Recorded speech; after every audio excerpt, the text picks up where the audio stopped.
O 2019 deixou na provincia de Pontevedra 24 vítimas mortais por accidentes de tráfico, a mesma cifra que a registrada no 2018.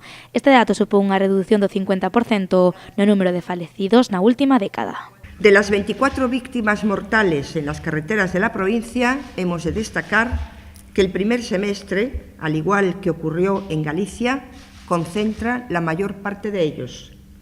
Fueron 15 de las 24 víctimas mortales las que se produjeron en el primer semestre del año.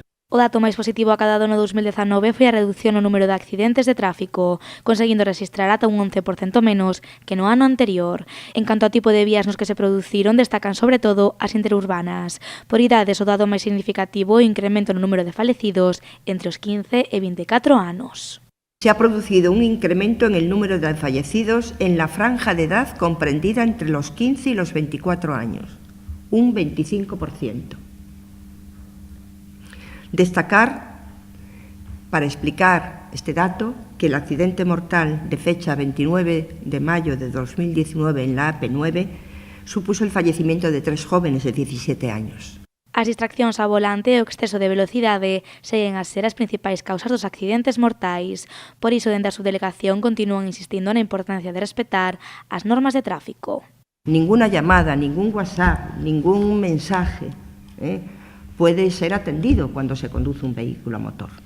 Aquel que quiera tendrá que tomar las medidas oportunas, las medidas convenientes, salirse de la vía, salirse de la carretera, de la autovía, de la autopista y en condiciones de parada, en zonas adecuadas, atender lo que quiera atender, pero nunca conduciendo un vehículo a motor, jamás conduciendo un vehículo a motor.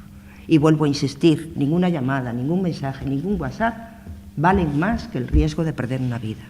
A subdelegada do Goberno presentou tamén os datos acadados no 2019 nos distintos controis de drogas e alcohol. Nas máis de 4.600 probas de control preventivo de drogas realizadas, registrouse un 41% de positivos. Nas de alcohol o dato foi de 1,7%.